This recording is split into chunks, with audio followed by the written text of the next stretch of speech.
बोर्डमास हे प्रकरण घ्या सांगा. बोर्ड एमएस दात काढून दो. B for bracket, O for oblique म्हणजे चा, D for divide, M for multiplication, A for addition आणि एस फॉर सबट्रॅक्शन. म्हणजे याला गणितामध्ये मराठीमध्ये म्हणतात कंचा भागुबेव. भागाबाईनी काही कंचा भागुबेव. कण म्हणजे कंसाचा भागाकार, गुणाकार, बेरीज आणि वजाबाकी. सर तुम्ही मला शिकलेवारी शिकवताय, मग तुला अडी जायचा रोग आला का? अरे मग हे आलं तर टेबल जमणार आहे. लक्ष द्या. चे म्हणजे गणितामध्ये काय गुणाकार. ठीक आहे. म्हणजे सर 80 गुणेला मराठीमध्ये चे शब्द असला म्हणजे त्याचा अर्थ गुणाकार होतो. सर एखादी संख्या नॉर्मल पेशंट आहे तर 25 भागेला 100 बेसिक वाल्या पोरांसाठी सांग. ही झाली पुस्तकाची पद्धत. चिन्ह आहे वजाचं. सर 12/20 जसाचा तसा. ओके. प्लस 2.5 जसाचा. इथपर्यंत समजलं का? यस. ओके. सर मला असं वाटतं की वजाबाकीच्या चिन्हाच्या डावीकडे जे आहे त्याला पहिले सोडून घेऊ.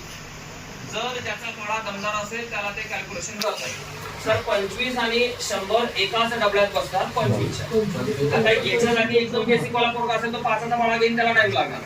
25चा पाढा घेतला तर 25 एक 25 100. ओके कार्यक्रम. सर या छेदाच्या संख्येने याला भाग जाऊ शकतो.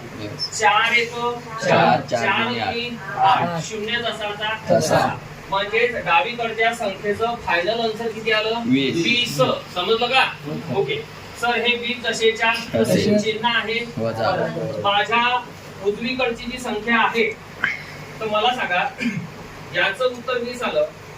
हा पॉइंटचा पेशंट आहे तर मला याला सुद्धा पॉइंट मध्ये घ्यावं लागेल. तर याचं सॉल्युशन इथं साईडला करून देतो.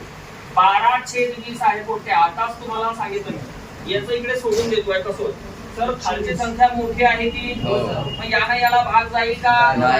मग मी जर कधी आगाऊ काम करून 0 वाढवला तर माझ्या 0 पॉइंट पासून होईल की नाही?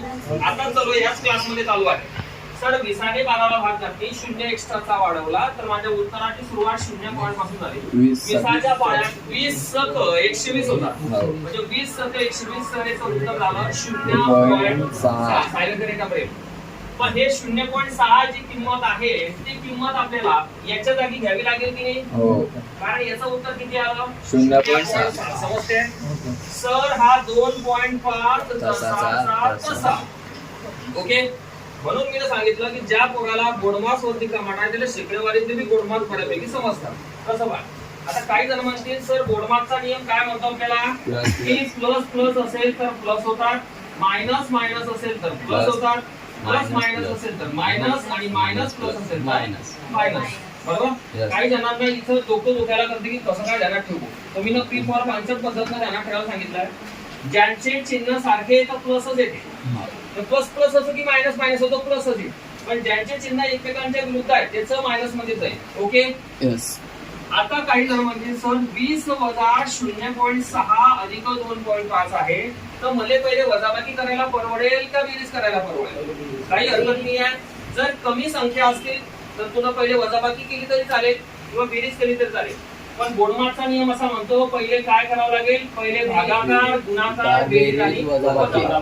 पहिले भागाकार करावा लागतो, गुणाकार, बेरीज आणि वजाबाकी. पहिले बेरीज करावी लागेल. जर बोर्डमासच्या नियमानुसार गेलो तर आपल्याला बेरीज करावी लागेल. मग काही जण म्हणतील सर बेरीज कोणासोबत करू? तर माझ्या भाषेमध्ये जिसका कोई नहीं उसका प्लस होता है. जिसका कोई नहीं उसका प्लस होता है. ज्या संख्येच्या समोर काही चिन्ह नसते ती प्लस असते. बरोबर आहे. मग 20 आणि 2.5 यांची बेरीज करून टाकू. 22.5. त्याच्यामधून आपण वजा 0.6 काय करणार आहे? समजते माझं म्हणणं? 22.5 मधून 0.6 आपण वजा करू. बऱ्याच पोरांची वजाबाकीची पद्धत मला वेगळी वाटते. ते काय करतात माहित नाही. आता इथं 15तून 5 मधून 6 जात नाही. याचे झाले 15. काही जण त्याला 14 घेतात. वरती असं काही हाय वाटतं. 15तून 6 गेले की 9. पॉइंट जसाचा तसा. पुन्हा इकडून हातचा घेतला होता. कुठून घेतला काय घेतला घेणे देणार नाही. वापस देताना याला वापर द्यायचा शेजारचा. तर 2 मधून 1 गेला 2 जसाचा तसा. 21.9 हे त्याचं फायनल आन्सर झालं. ओके.